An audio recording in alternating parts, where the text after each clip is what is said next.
Hello and welcome to the Drexel interview. I'm your host, Paula Morantz-Cohen, speaking to you from my office as Dean of the Pennoni Honors College at Drexel University. Today my guest is the award-winning actor Wendell Pierce.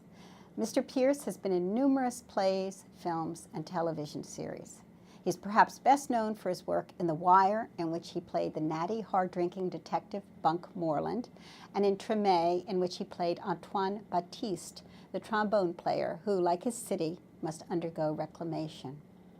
Born and raised in New Orleans, where his family home was destroyed by Hurricane Katrina, Wendell Pierce has taken an active role in helping to rebuild his old neighborhood. This is the second part of a two-part interview. In the first part, we discussed Mr. Pierce's acting career.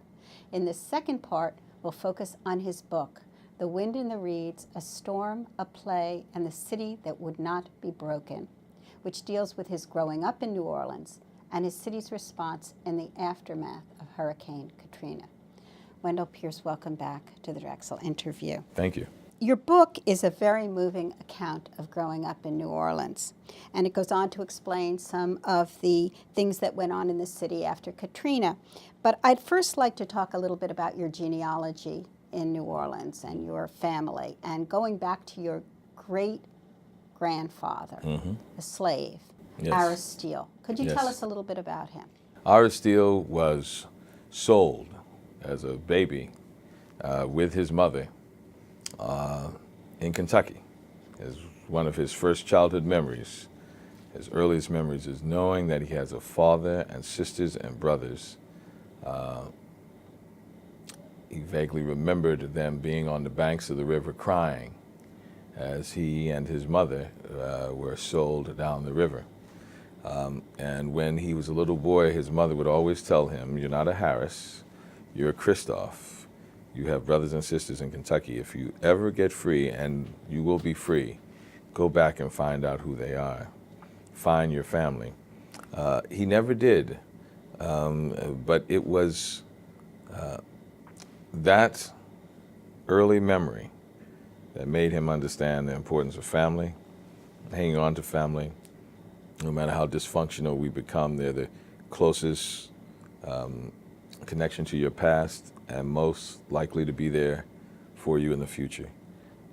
Nothing counts so much as family. So a real premium was placed on family, and that has been passed on to my grandparents and then on to my mother, who then passed it on to me and my two brothers. Yeah, that comes through so strongly in the book, the idea of family, your feeling about family, your grandparents you spend time talking about, and then your parents. I want to talk, I'm particularly interested in your father and his feeling about your acting career, which you talk about a little bit, and then you find something out later in life that sort of illuminates him for you. Could you tell us about that? Yeah, well, you know, this whole book, the reason I wrote this memoir, it's really like a snapshot in time because it was an awakening for me, all from Katrina and my response to it.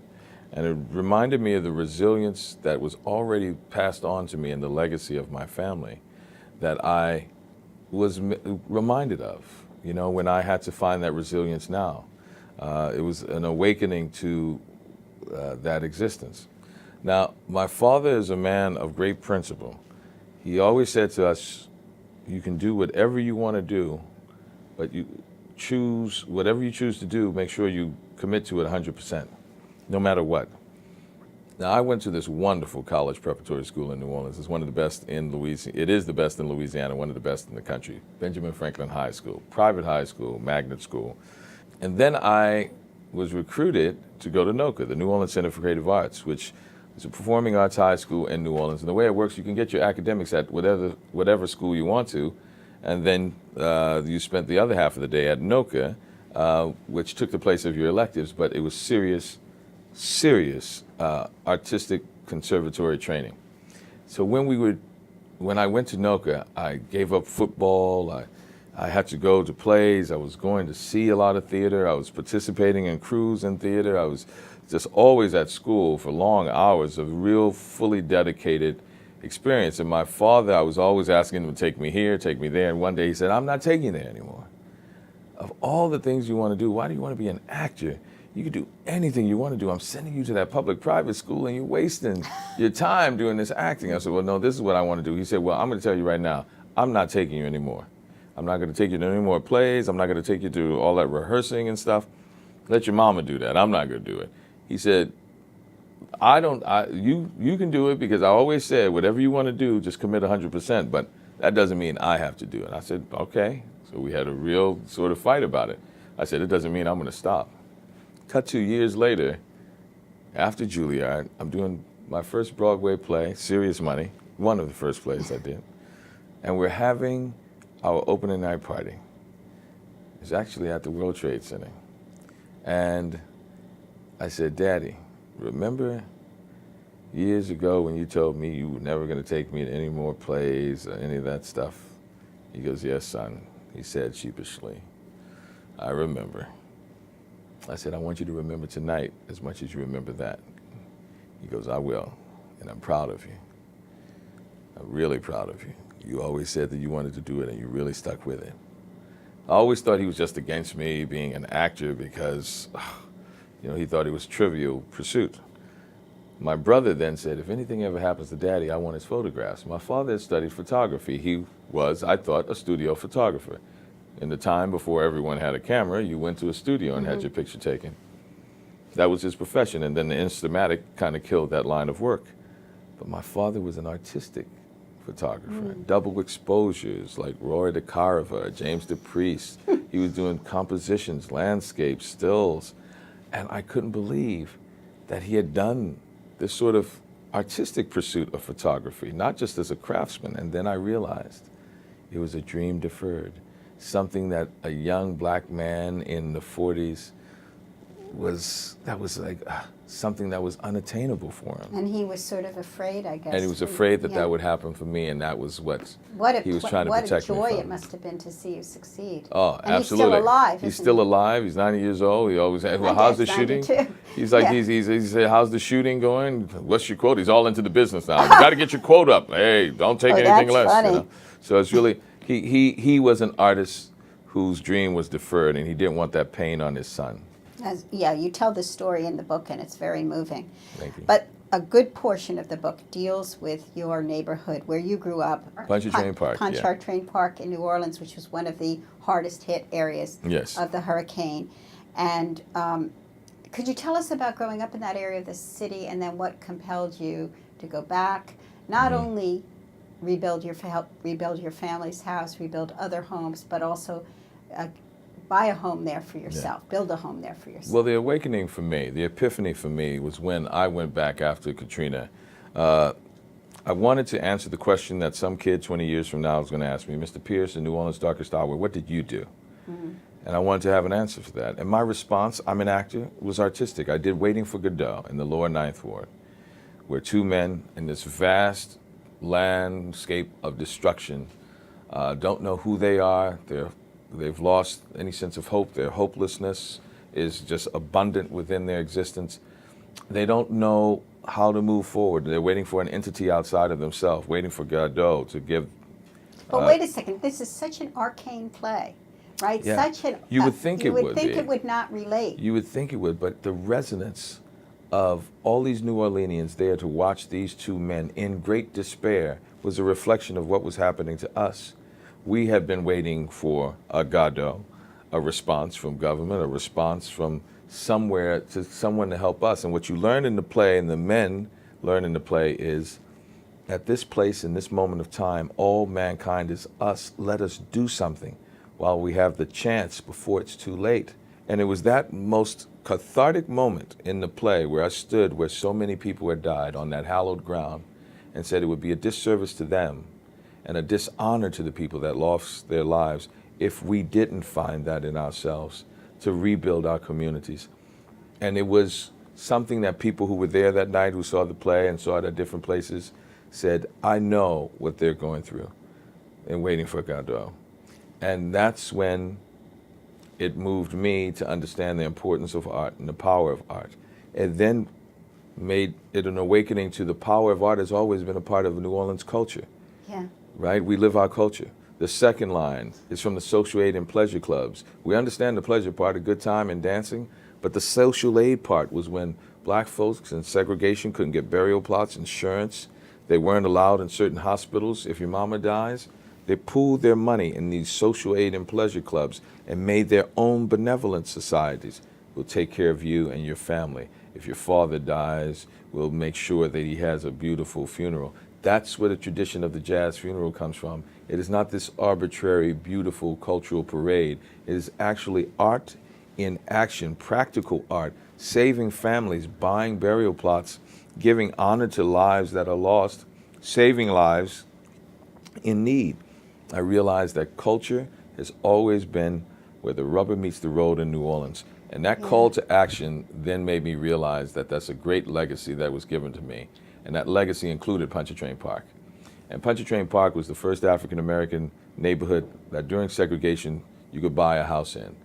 And my father came back from World War II with so many others. During segregation, blacks could only go to green space once a week. You could only go to a city park on Wednesdays, Negro Day. The advocacy and civil rights movement to get access to green space resulted in Pontchartrain Park being a set-aside, separate but equal. We took that ugliness of separate but equal and made it beautiful into one of the most beautiful neighborhoods and an incubator for black talent, lawyers and doctors, and the first black mayor, Lisa Jackson, the EPA director I grew up with, you know, and Mark Morial was also a mayor who's now national president of the Urban League. It was an incubator of black activism and talent, and it was destroyed. And it would be a disservice to all those people that worked so hard to let it go. So I was motivated to move by my art, moved to get back in there and rebuild that beautiful neighborhood that was given to me from the Moses generation to this Joshua generation. And I had a great duty to rebuild it, and that's what we did. What a story, because to think that this British modernist author, Samuel Beckett, writing in France, Yes. writing a play that now tends to be taught in universities, performed in the rubble of New Orleans, had the effect of sparking this renewed consciousness. But it's a classic. And the thing that makes something classic is the fact that it speaks to your humanity no matter when you live as a human. Late 40s in Paris under Nazi occupation, Beckett writes this play to depict man's sense of isolation and desolation and a lack of knowing where they are or where they're going. It speaks then, and then in 1983 in Sarajevo, Susan Sontag did a production of it where it spoke to the desolation of the people there who were going through this violent time of having their whole world destroyed and falling apart. It resonated to them in that production. It resonated in San Quentin. When prisoners did the play there, they actually outlawed the play being done there because it was a dangerous idea that you're going to find a sense of self-reliance and self-determination in prison. It might cause an uprising, but the resonance of those two men, as I made an entrance from 2 blocks away, in the rubble where so many people had lost their lives, and to stand on a stoop of a house that is now gone, and the pillars of that home marking the ground as if they are gravestones of all the people who had died around. It resonated to New Orleanians like nothing before, and it resonated in me and reminded me of the power of art, an awakening of the power of culture that had always been a part of New Orleans. Awakening to the power that we use to actually build New Orleans. Well, it's interesting, too, to make an analogy to what you had said before about The Wire and the fact that you can go to any city, and probably in this country, probably in the world, and they will say the same, this is my city. This is, you know, it's the same with Godot. Right, and that's the humanity that you see. That and the art, the greatness and the of art. Yes, and that's the role of art. What thoughts are to the individual, where you reflect on who you are, where you've been, where you hope to go.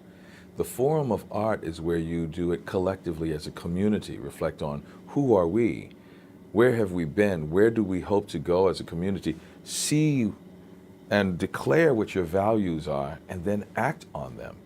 And that's been the power to tap into your aspirational aspect of your humanity that Art always does. You know, Martin Luther King didn't give a speech that said, I have a business plan.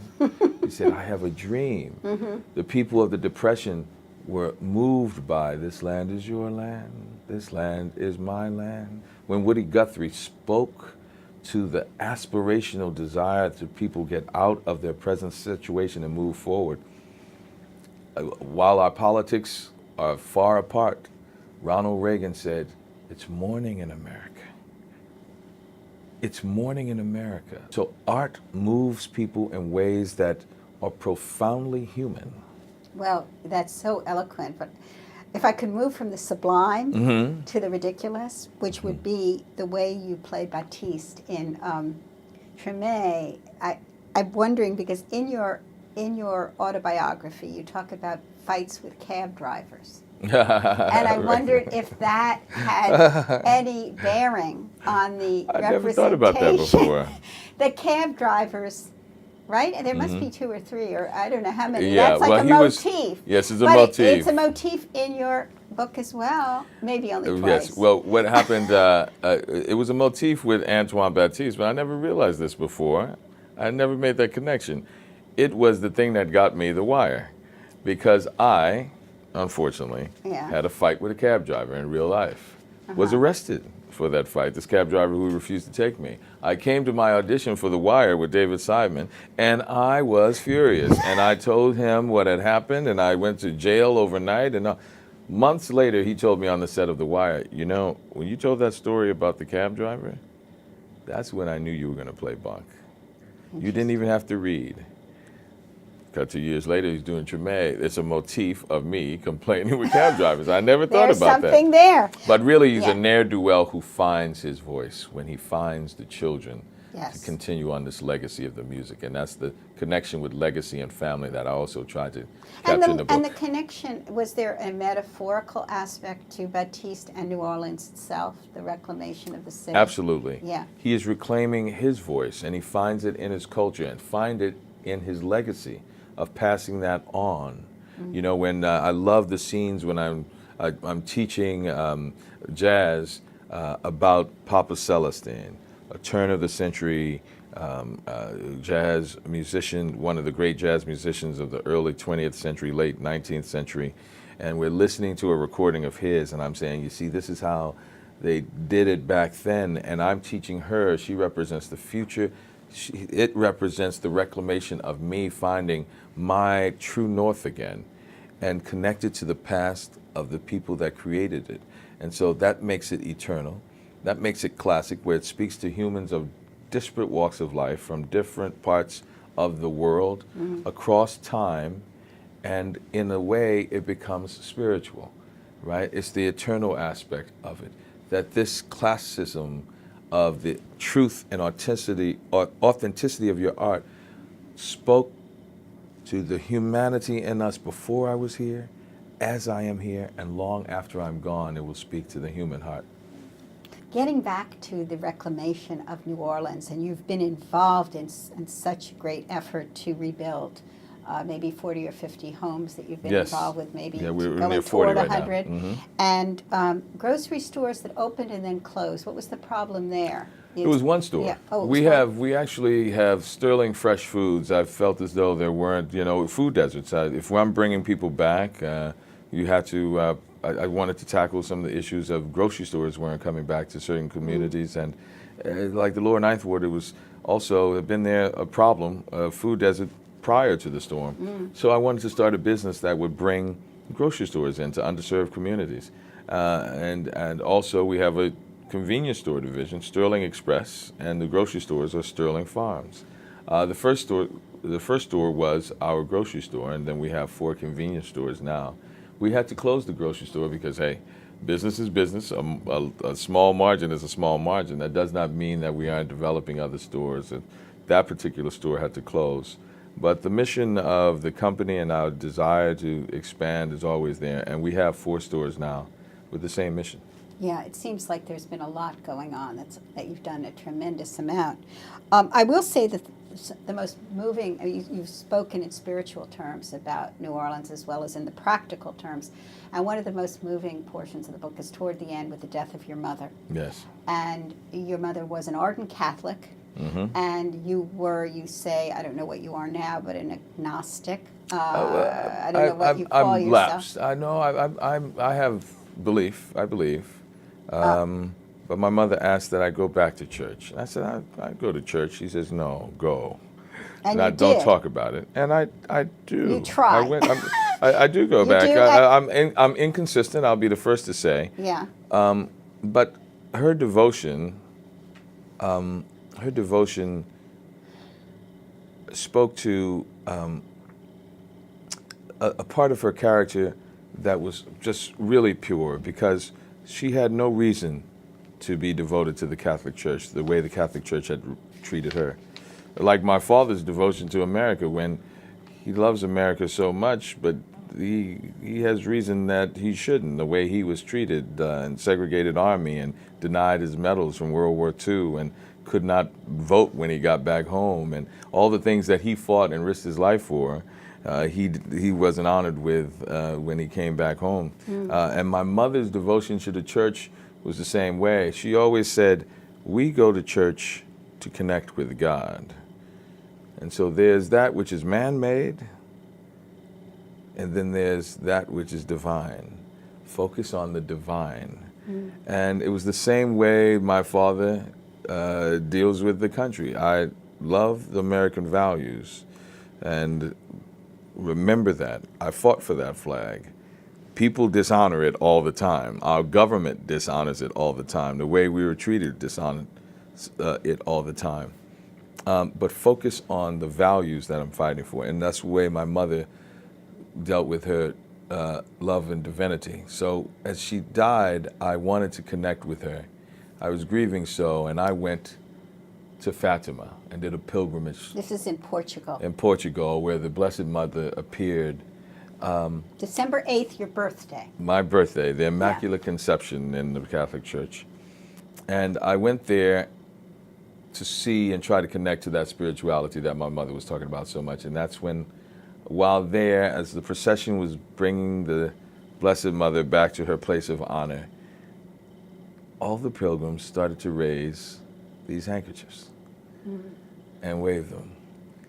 And it looked like a New Orleans second line. And I realized here I am thousands of miles away, and what I really was going to see, that those handkerchiefs in the air reminded me of, was see my mother and finally say goodbye to her. And in the great tradition of New Orleans, of the second line, and waving the handkerchief of farewell. The funeral procession. The funeral procession of a jazz funeral. What an image. I found it, of all places, 3,000 miles away in Fatima, Portugal. And I was able to finally say to my mother, I have gone to church. I'm saying goodbye to you, and we are connected. And all the things that you taught me are now within me. And I am at peace with the fact that you're not here, because I will always have a piece of you and me. I wonder if we could end with a passage that I found particularly moving toward the end of the book that I'd love to have you read. Okay. It's this, I have it marked here. Okay. Oh.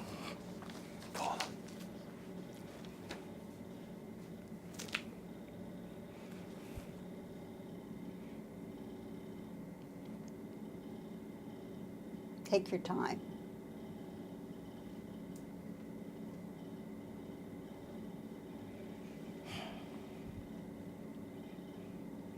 On that Christmas night, in that tiny half-brick house on DeBoer Drive, feasting with my mother and father in the joy of our restoration, I knew in a way I never before had what mattered most in life. By the sweat that rose on my brow and the tears that ran down my cheek, as I mined the fragments of the past day after day, until both my hands and my heart were raw, I gained wisdom and strength and vision. And I gained an awareness of the power I had to use my talents and resources to find, to bind, and to restore.